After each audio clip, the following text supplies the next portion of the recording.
ಈ ಆಂಜನಾದ್ರಿ ಬೆಟ್ಟವನ್ನು ನೋಡಿದ ತಕ್ಷಣ ನಮ್ಮ ಹೃದಯದಲ್ಲಿ ಮೂಡಿಬರುವಂಥದ್ದು ಶ್ರೀ ಆಂಜನೇಯ ಸ್ವಾಮಿಯ ದರ್ಶನ ಹಾಗೂ ಆಂಜನೇಯ ಸ್ವಾಮಿಯ ದರ್ಶನವನ್ನು ಕಂಡ ತಕ್ಷಣ ನಮ್ಮ ಎದೆಯಲ್ಲಿ ಬರುವಂಥದ್ದು ಆಂಜನಾದ್ರಿ ಬೆಟ್ಟ. ಹೀಗೆ ಕರ್ನಾಟಕ ರಾಜ್ಯದಲ್ಲಿ ಇರುವಂತಹ ಈ ಆಂಜನಾದ್ರಿ ಬೆಟ್ಟ ಹನುಮ ಹುಟ್ಟಿದ ನಾಡು ಅಂತಲೇ ವಿಖ್ಯಾತಿ ಇರುವಂಥದ್ದು.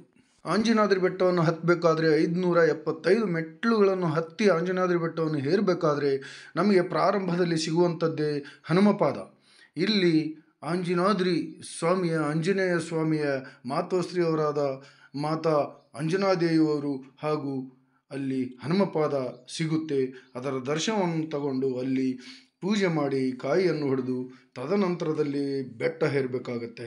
ಇದು ಇರುವಂಥ ಸಂಪ್ರದಾಯ. ಮೊದಲಿಗೆ ಸರಳ ದಾರಿ ಮುಖಾಂತರ ಏರ್ತಾ ಇದ್ರು ಜನ. ಆದರೆ ಆಂಜನಾದ್ರಿ ಬೆಟ್ಟ ಅಭಿವೃದ್ಧಿ ಆದಂತೆಲ್ಲ ಇಲ್ಲಿ ಕಾಣ್ತಿರುವಂಥದ್ದು ನೋಡಿ, ಮೂಲ ಸರಳ ದಾರಿ. ಈ ಬರ್ತಾ ಬರ್ತಾ ಆಂಜನಾದ್ರಿ ಬೆಟ್ಟ ಡೆವಲಪ್ಮೆಂಟ್ ಆದಂತೆಲ್ಲ ಮುಖ್ಯ ದ್ವಾರದ ಮುಖಾಂತರನೇ ಎಲ್ಲ ಸ್ಟೆಪ್ಸ್ಗಳು ನಿರ್ಮಾಣವಾದವು. ಅಲ್ಲಿಂದನೇ ಜನ ಹೇರೋದಕ್ಕೆ ಸ್ಟಾರ್ಟ್ ಮಾಡಿದರು. ತಮ್ಮ ಭಕ್ತಿಯ ಪರಾಕಾಷ್ಠೆಯನ್ನು ಈ ಬೆಟ್ಟ ಹತ್ತುವ ಮುಖಾಂತರ ತಮ್ಮ ಹರಕೆಗಳನ್ನು, ತಮ್ಮ ಪುಣ್ಯವನ್ನು ಪಡಲಿಕ್ಕೆ ಸಾಧ್ಯವಾಯಿತು ಅಂತಲೇ ಹೇಳ್ಬೋದು. ಜಗತ್ತಿನ ಯಾವುದೇ ದೇವಸ್ಥಾನದಕ್ಕಿಂತ ಈ ಆಂಜನೇಯ ಸ್ವಾಮಿಯ ಈ ಶ್ರೀರಾಮನ ದರ್ಶನ, ಶ್ರೀರಾಮ ಪಾದ ಪೂಜೆಯೇ ಜಗತ್ತಿನ ಎಲ್ಲದಕ್ಕಿಂತ ಮುಖ್ಯ ಒಂದು ಪುಣ್ಯವನ್ನು ತಂದುಕೊಡುತ್ತೆ ಅನ್ನುವಂಥ ಒಂದು ಪುರಾಣಗಳ ಇತಿಹಾಸ ಇದೆ. ಈ ಆಂಜನಾದ್ರಿ ಬೆಟ್ಟವನ್ನು ಹತ್ತುವುದೇ ಒಂದು ಪುಣ್ಯದ ಕೆಲಸ. ಹತ್ತಿದ ಮೇಲೆ ಆಂಜನಾದ್ರಿಯ ಅಧಿಪತಿ ಶ್ರೀ ವೀರಾಂಜನೇಯ ಸ್ವಾಮಿ, ವೀರ ಹನುಮಾನ್ರವರ ದರ್ಶನ ಒಂದು ದೊಡ್ಡ ಮಟ್ಟದ ಪುಣ್ಯವನ್ನು ನಮಗೆ ತಂದುಕೊಳ್ಳಿಕ್ಕೆ ಸಾಧ್ಯ ಆಗುತ್ತೆ ಅನ್ನುವಂಥ ಒಂದು ನಂಬಿಕೆ ಈ ಹನುಮ ಹುಟ್ಟಿದ ನಾಡಿನಲ್ಲಿ ಇದೆ. ಶಬರಿಮಾತೆಯವರು ಶ್ರೀರಾಮನ ದರ್ಶನಕ್ಕಾಗಿ ಇಲ್ಲಿ ಕಾದು ಕುಳಿದಂತಹ ಇತಿಹಾಸದಲ್ಲಿ ಪುರಾಣ ಕೂಡ ಇದೆ.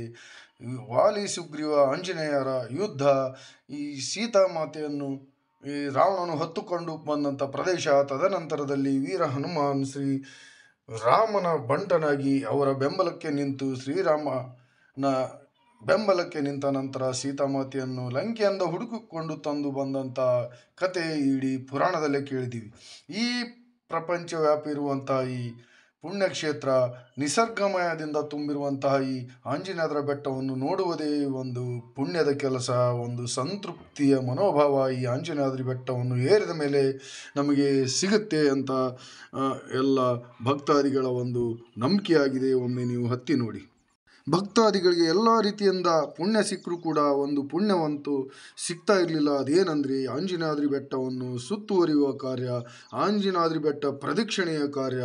ಆ ಕಾರ್ಯದಿಂದ ಜನ್ಮ ಜನ್ಮಾಂತರದ ಪುಣ್ಯಗಳು ಲಭಿಸುತ್ತೆ, ಮಾಡಿದ ಪಾಪಗಳೆಲ್ಲ ವಿನಾಶ ಆಗುತ್ತೆ ಅನ್ನುವಂಥ ಒಂದು ಮಾತಿನ ಪ್ರಕಾರ ಆಂಜನಾದ್ರಿ ಬೆಟ್ಟದಲ್ಲಿ ಶ್ರಾವಣ ಮಾಸದಲ್ಲಿ ಆಂಜನಾದ್ರಿ ಬೆಟ್ಟವನ್ನು ಪ್ರದಕ್ಷಿಣೆ ಹಾಕುವಂಥ ಕಾರ್ಯ ಸ್ಟಾರ್ಟ್ ಆಗಿದೆ. ಇದರ ಸಾನ್ನಿಧ್ಯವನ್ನು ಶ್ರೀ ವಿದ್ಯಾದಾಸ್ ಬಾಬಾರವರು ಮುಖ್ಯ ಅರ್ಚಕರು, ಪೀಠಾಧಿಪತಿಗಳು ಶ್ರೀ ಆಂಜನಾದ್ರಿ ಬೆಟ್ಟ ಇವರು ಪ್ರಾರಂಭ ಮಾಡಿದರೆ ಆಂಜನಾದ್ರಿ ಸ್ವಾಮಿಯ ಪಲ್ಲಕ್ಕಿಯನ್ನು ಪೂಜೆ ಮಾಡುವ ಮುಖಾಂತರ ಈ ಪಾದಯಾತ್ರೆಗೆ 2ನೇ ಶನಿವಾರವಾದ ನಿನ್ನೆ ಪ್ರಾರಂಭ ಮಾಡಲಾಯಿತು. ಇದು 2ನೇ ಶನಿವಾರವಾಗಿ ಈ ಪಾದಯಾತ್ರೆಯನ್ನು, ಈ ಪರಿಕ್ರಮಣ ಕಾರ್ಯಕ್ರಮವನ್ನು, ಈ ಪ್ರದಕ್ಷಿಣೆ ಕಾರ್ಯವನ್ನು ಪ್ರಾರಂಭ ಮಾಡಲಾಗಿದೆ. ಆಂಜನೇಯ ಸ್ವಾಮಿಯ ಪಲ್ಲಕ್ಕಿಯ ಪೂಜೆಯ ಮುಖಾಂತರ ಈ ಚಾಲನೆಯನ್ನು ಇಲ್ಲಿ ನೀಡಲಾಯಿತು.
राम लक्ष्मण जान के जय बोलो हनुमान के जय श्री राम जय श्री राम जय श्री राम।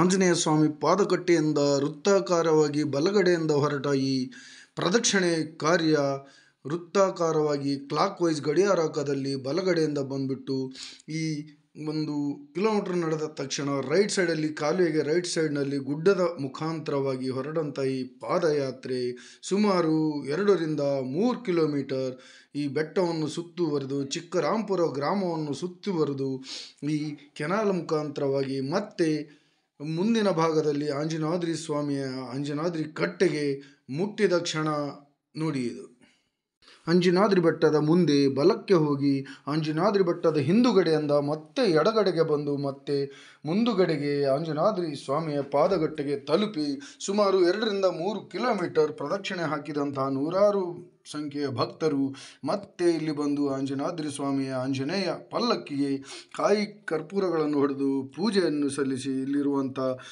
ಅಂಜನಾದೇವಿ ಹಾಗೂ ಹನುಮಾನ್ ಪಾದಗಳಿಗೆ ಪೂಜೆಗಳನ್ನು ಸಲ್ಲಿಸಿದ ನಂತರ ಈ ಕಾರ್ಯಕ್ರಮಕ್ಕೆ ಮುಕ್ತಾಯ ಹಂತದಲ್ಲಿ ಬಂದು ಹಲವಾರು ಮಹನೀಯರು ಇಲ್ಲಿರುವಂಥ ಜನರಿಗೆ ಕರೆಯನ್ನು ನೀಡಿದರು ಪ್ರದಕ್ಷಿಣೆಯಲ್ಲಿ ಭಾಗವಹಿಸಲಿಕ್ಕೆ ಅಂತ ಹೇಳಿ.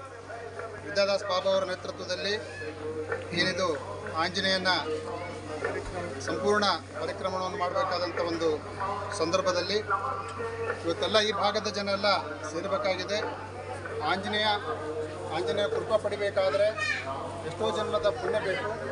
ಇಲ್ಲೇ ಪುಣ್ಯ ಇದ್ದಂಥವ್ರು ಮಾತ್ರ ಈ ಪರಿಕ್ರಮಣದಲ್ಲಿ ಪಾಲ್ಗೊಳ್ತಾರೆ. ಯಾಕಂದರೆ ದೇವತಾ ಕಾರ್ಯ ಅನ್ನೋದು ಹಿಂಗೆ ಯಾರೋ ಕರೆದ್ರೆ ಯಾರೋ ಮಾಡಿದರೆ ಬರುವಂಥದ್ದಲ್ಲ, ಅದು ಪೂರ್ವಜನ್ಮದ ಸುಕೃತ ಸಹಿತ ಇರಬೇಕು. ಹೀಗಾಗಿ ನಾವು ಈ ಭಾಗದಲ್ಲಿ ಹುಟ್ಟಿ ಬೆಳೆದಂಥವರು ನಾವು ನಿಜವಾಗಿಯೂ ಪುಣ್ಯವಂತರು ಅಂತೇಳಿ ಸಂದರ್ಭದಾಗ ಹೇಳ್ತೀನಿ. ಈ ಭಾಗದ ಎಲ್ಲ ಏನು ನಮ್ಮ ಜನ ಇದ್ದಾರೆ ಮುಂದಿನ ದಿನಮಾನಗಳಲ್ಲಿ ಇದರಲ್ಲಿ ಪಾಲ್ಗೊಂಡು ಮತ್ತು ಈ ಆಂಜನೇಯನ ಕೃಪೆಯನ್ನು ಪಡಿಬೇಕಂತೇಳಿ ಈ ಸಂದರ್ಭದಲ್ಲಿ ಅವರಿಗೆಲ್ಲ ಹೇಳೋದಕ್ಕೆ ಇಷ್ಟಪಡ್ತೀನಿ.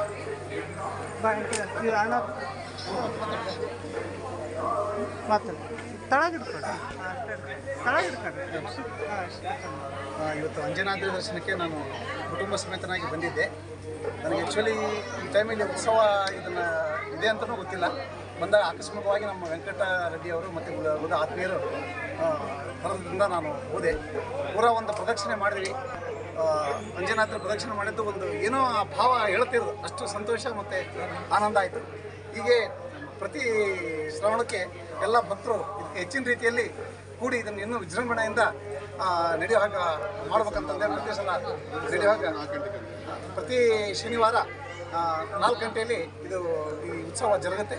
ದಯವಿಟ್ಟು ಎಲ್ಲರೂ ಭಕ್ತಿಯಾಗಿ ಇಲ್ಲಿ ಒಂದು ಆಗಮಿಸಿ ಆಂಜನೇಯನ ಕೃಪಾ ಕಟಾಕ್ಷಕ್ಕೆ ಒಳಗಾಗಬೇಕಂತ ಎಲ್ಲರಲ್ಲಿ ಕೇಳ್ಕೊತೀನಿ. ಜೈ ಆಂಜನೇಯ, ಜೈ ಶ್ರೀರಾಮ್. ಇವತ್ತು ವಿದ್ಯಾದಾಸ ಬಾಬಾ ಅವರ ನೇತೃತ್ವದಲ್ಲಿ ಪಲ್ಲಕ್ಕಿ ಉತ್ಸವ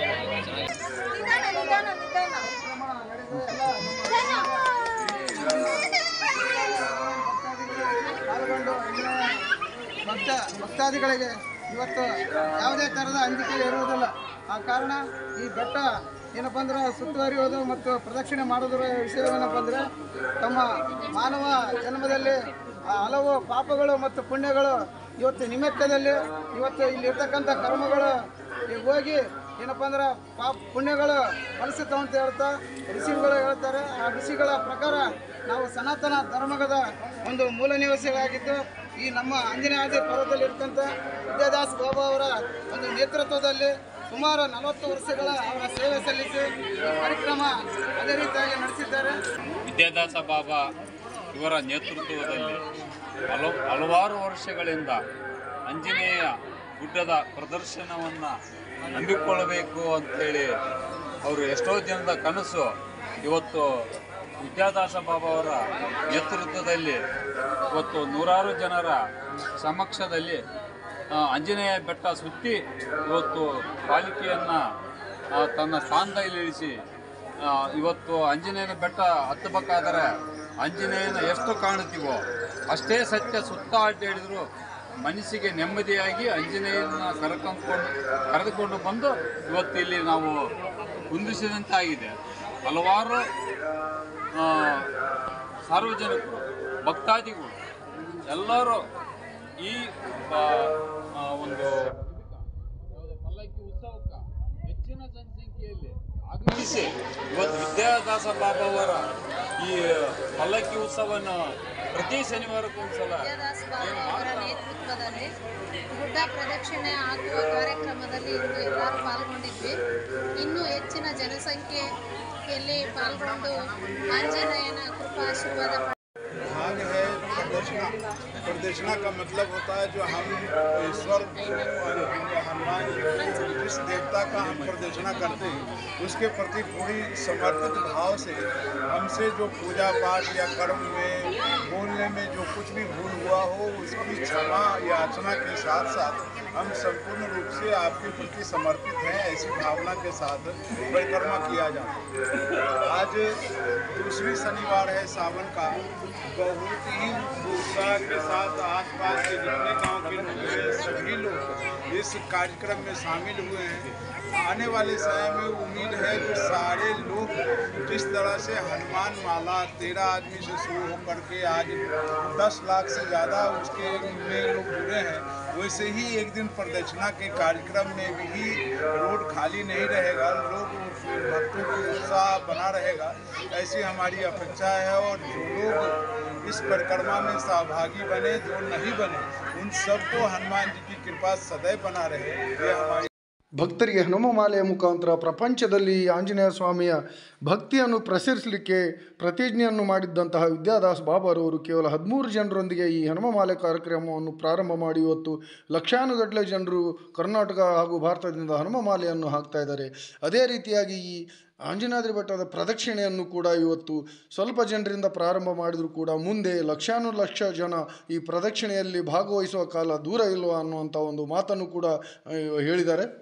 ಈ ಆಂಜನಾದ್ರಿ ಬೆಟ್ಟದ ಪ್ರದಕ್ಷಿಣೆಯಿಂದ ಆಗುವ ಲಾಭಗಳನ್ನು ಕುರಿತು ಈಗಾಗಲೇ ಒಂದು ವಿಡಿಯೋವನ್ನು ಮಾಡಿದ್ದೀನಿ. ಇದಕ್ಕೂ ಮುಂಚೆ ದಯವಿಟ್ಟು ಆ ವಿಡಿಯೋವನ್ನು ಮಾಡಿದರೆ ಈ ಆಂಜನಾದ್ರಿ ಬೆಟ್ಟಕ್ಕೆ ಪ್ರದಕ್ಷಿಣೆಯನ್ನು ಮಾಡುವುದರಿಂದ ಈ ಆಂಜನೇಯ ಸ್ವಾಮಿಯ ಭಕ್ತಿಪೂರ್ವಕ ಪ್ರದಕ್ಷಿಣೆಯನ್ನು ಮಾಡಿದರೆ ಆಗುವ ಲಾಭಗಳು ಏನಂಥದ್ದನ್ನು ಕೂಡ ನಾನು ಆಗಲೇ ಒಂದು ವಿಡಿಯೋದಲ್ಲಿ ವಿವರಿಸಿದ್ದೀನಿ. ದಯವಿಟ್ಟು ನನ್ನ ಚಾನಲನ್ನು ಸಬ್ಸ್ಕ್ರೈಬ್ ಮಾಡಿಕೊಂಡು ಆ ವಿಡಿಯೋವನ್ನು ನೋಡ್ಬೋದು. ಎಲ್ಲದಕ್ಕೂ ಮುಖ್ಯವಾಗಿ ಒಂದು ವಿಷಯವನ್ನು ಗಮನಿಸಬೇಕು, ಏನಂದರೆ ಇಲ್ಲಿ ಇರುವಂಥ ರಾಜಕಾರಣಿಗಳು, ಪುಡಾರಿಗಳು, ಏನು ದೊಡ್ಡ ದೊಡ್ಡ ಗಣ್ಯ ವ್ಯಕ್ತಿಗಳು ಈ ಆಂಜನಾದ್ರಿ ಸ್ವಾಮಿಯ ಬೆಟ್ಟಕ್ಕೆ ಪ್ರದಕ್ಷಿಣೆಗೆ ಯಾವ ರೀತಿಯಿಂದ ಬೆಂಬಲವನ್ನು ನೀಡಿಲ್ಲ ಹಾಗೂ ಈ ಕಾರ್ಯಕ್ರಮದಲ್ಲೂ ಕೂಡ ಭಾಗವಹಿಸಿಲ್ಲ. ಯಾಕಂದರೆ ಕಳೆದ 2 ವಾರದಿಂದನೂ ಮೊದಲನೇ ಶ್ರಾವಣ ಶನಿವಾರದಿಂದ ಸ್ಟಾರ್ಟ್ ಆಗಿರುವಂತಹ ಈ ಆಂಜನಾದ್ರಿ ಬೆಟ್ಟದ ಪ್ರದಕ್ಷಿಣೆ ಕಾರ್ಯ ಬಹಳ ಪುಣ್ಯದ ಕಾರ್ಯ ಆಗಿರುವುದರಿಂದ ಇಲ್ಲಿರುವಂಥ ರಾಜಕಾರಣಿಗಳು ಅಥವಾ ದೊಡ್ಡ ದೊಡ್ಡ ವ್ಯಕ್ತಿಗಳು, ಗಣ್ಯ ವ್ಯಕ್ತಿಗಳು ಯಾವುದೇ ರೀತಿಯಿಂದ ಈ ಕಾರ್ಯಕ್ರಮದಲ್ಲಿ ಭಾಗವಹಿಸ್ತಿಲ್ಲ, ಬೆಂಬಲವನ್ನು ನೀಡ್ತಿಲ್ಲ ಅನ್ನುವಂಥದ್ದು ದೊಡ್ಡ ನಾಚಿಕೆಗೇಡು ವಿಷಯ ಆಗಿದೆ. ಯಾಕಂದರೆ ಈ ಎಲೆಕ್ಷನ್ಗಳು, ಚುನಾವಣೆಗಳು ಬಂದಾಗ ಜೈ ಶ್ರೀರಾಮ್, ಜೈ ಹನುಮಾನ್, ಜಯ ಆಂಜನೇಯ ಸ್ವಾಮಿ ಅನ್ನುತ್ತಾ ಆಂಜನಾದ್ರಿ ಸ್ವಾಮಿಯ ಸನ್ನಿಧಿಗೆ ಓಡಿ ಬರುವಂತಹ ಪುಡಾರಿಗಳು ಇವತ್ತು ಈ ಆಂಜನಾದ್ರಿ ಬೆಟ್ಟದಲ್ಲಿ ನಡೀತಿರುವಂತಹ ಈ ಪುಣ್ಯ ಕಾರ್ಯಕ್ಕೆ ಯಾವುದೇ ರೀತಿಯಿಂದ ಈ ಬೆಂಬಲ ನೀಡ್ತಾ ಇಲ್ಲ. ಅವರಿಗೆ ನಾಲೆಜ್ ಇಲ್ವೋ ಅಥವಾ ಅವರ ಗಮನಕ್ಕೆ ಈ ವಿಷಯ ಗೊತ್ತಿಲ್ವೋ ಅನ್ನುವಂಥದ್ದು ಮಾತ್ರ ಒಂದು ದೊಡ್ಡ ಯಕ್ಷ ಪ್ರಶ್ನೆ ಆಗಿ ಉಳಿದುಬಿಟ್ಟಿದೆ ಅಂತ ಹೇಳ್ಬೋದು.